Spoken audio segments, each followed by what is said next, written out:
That's a nice looking Subi guy. Got a nice Subi guy. Subi laugh.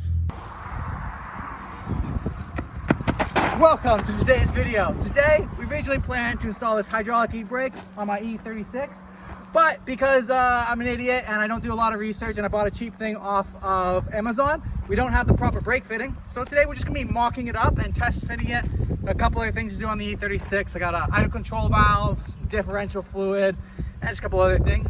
We also have Marcus's Subaru. It's been sitting here for a couple months. For all you followers, you guys know if you've seen this in the background for a little bit.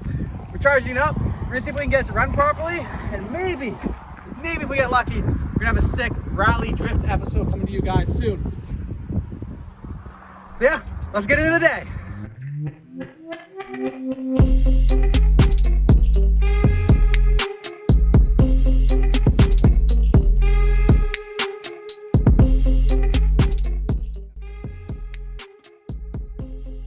Okay, so this is like rough idea of where we want to put the e-brake handle. We're going to be cutting out the carpet so we can get a lot more closer to the transmission tunnel.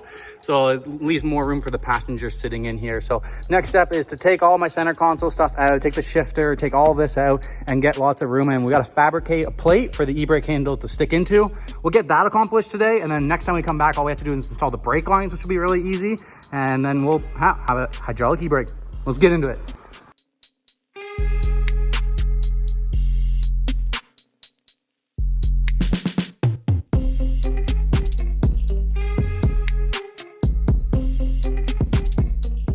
Oh yeah, for all you who are new to the channel, this is Marcus. This is my best friend, pretty much my brother. All right, so we just got the interior out. Took like pretty quick, 10, 15 minutes. Now our plan is to mount it somewhere around here. So I'm literally just gonna chop like all this carpet out because I don't really care for any of it. Let's go.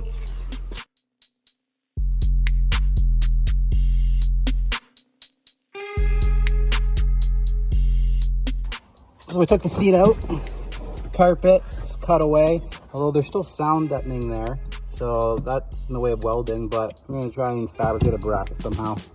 Okay, so basically gonna go like right here, right? Yeah, I think so. So this is pretty good. Then I can at least that way too. Then I can angle it towards you more. Yeah, just a little tilt towards, and then when I pull, it's like boom, activating perfectly. So we just need to cut out this carpet more, and then weld a little bracket to the tunnel well. So we got to get rid of the sound deadening, and then we can just weld a bracket to the transmission tunnel, and then it'll be perfect.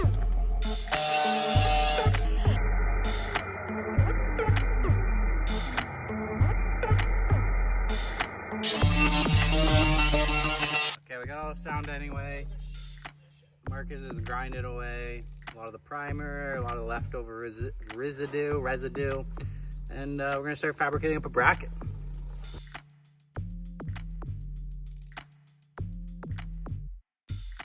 Okay, Marcus has made his diagram out of cardboard, and we're gonna transition the cardboard into this piece of metal. Let's go.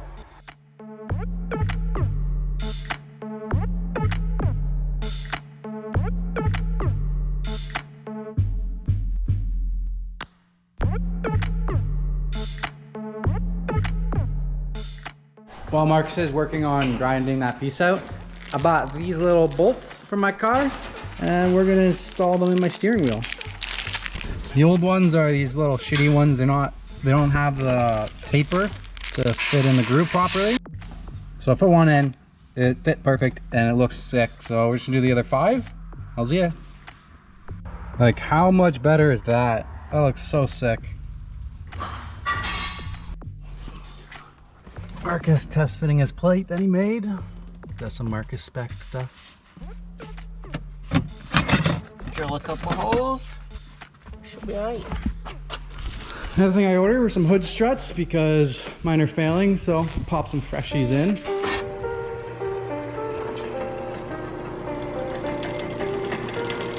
Probably could have put some lead.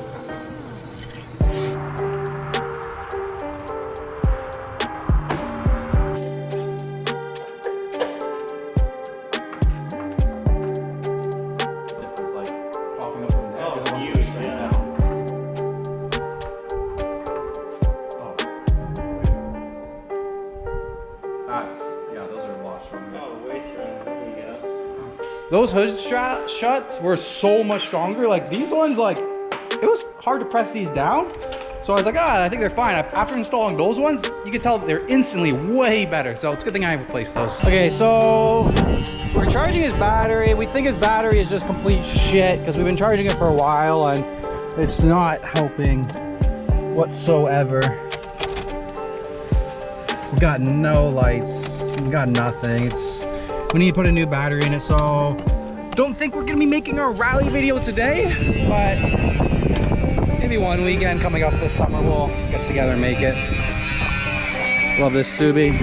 Like I keep saying every time I show this Subi, one day we're gonna be doing a rear-wheel drive conversion, a full drift restoration on this WRX. I love this body style.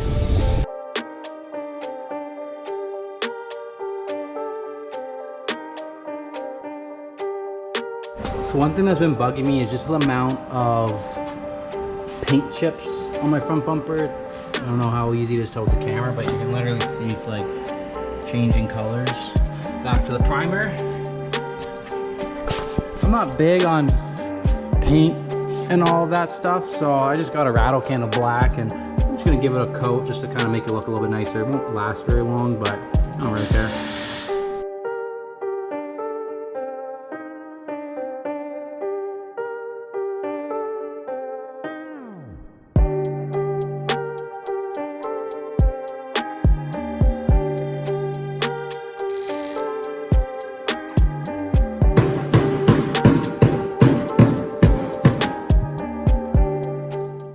Marcus is done putting his reinforcement plate in there, hammering it as well to flex it to get to match the transmission tunnel.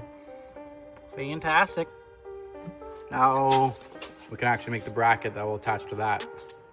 Yeah, look how much better the bumper looks. It's nice and black.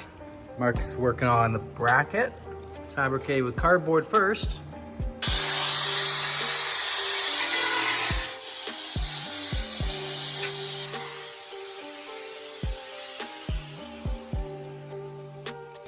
Hey, working on a BMW, then outside's like a cornfield. Yeah, usually it's like Mustangs and shit, whatever you see doing that kind of crap. Like classics you find away from the city. Yeah. We got a little Beamer race car.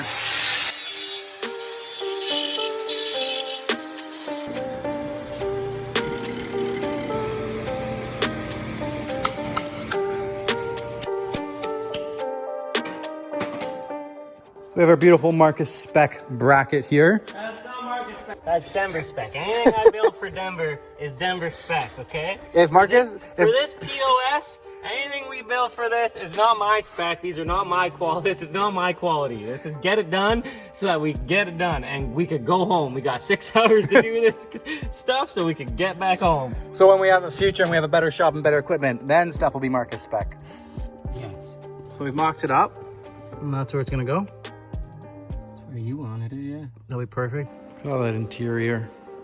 Marcus just finished welding in the bracket. It's looking sick. He's got a brace under there too, so she's nice and strong. It's gonna be a little bit tight getting the seat back in, but I don't think we'll have an issue. And yeah, well, all we gotta do is bolt up the hydro. Fortunately, this time we won't be running the brake lines through it because of that fitting that we couldn't get this morning, cheap China part. But yeah, I'll get the fitting and then next time it'll just be as simple as installing the lines and bleeding it and making it run, but put the bracket in and see what it looks like.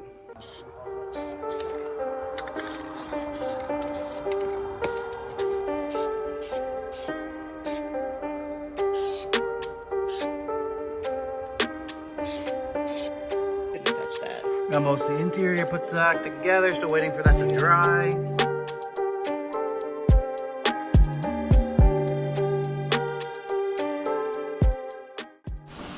Okay, so here's how she finishes off. Dash is all put back together. We're just missing some chunks of carpet here, but I don't really care. Bracket is ready for the next time we come back with the right fittings for the brake line. Seat is back in position. We're just cleaning up the shop, and then we're gonna be heading out. Thank you guys so much for watching. If you made it this far, definitely smash that like button, help me out with YouTube's algorithm. Consider subscribing for more BMW content in the future. Also, monthly BMW giveaways. Make sure you check out my other videos because I'm always giving away stuff every month and everything like that. Yeah, thank you guys so much, and we'll see you next time. Parkview BMW recently released their online shop section. You can now get all the genuine BMW products you'd normally find in the dealership. You can get it online through our website, get some from the M Motorsports collection. I have a couple of these in my wardrobe. You can get some super detailed model scale cars. This one's a 2002 Homage based on the M2. You know, it's got genuine watches, sunglasses, Mont Blanc wallets, also any key tag for any BMW model. If you need to buy a gift and you have someone that loves BMW, make sure you head onto our website, use Denver BMW for 15% off all orders. We ship out worldwide, so make sure you go check it out and get yourself some genuine BMW at Parkview. We have any genuine BMW parts that you might want.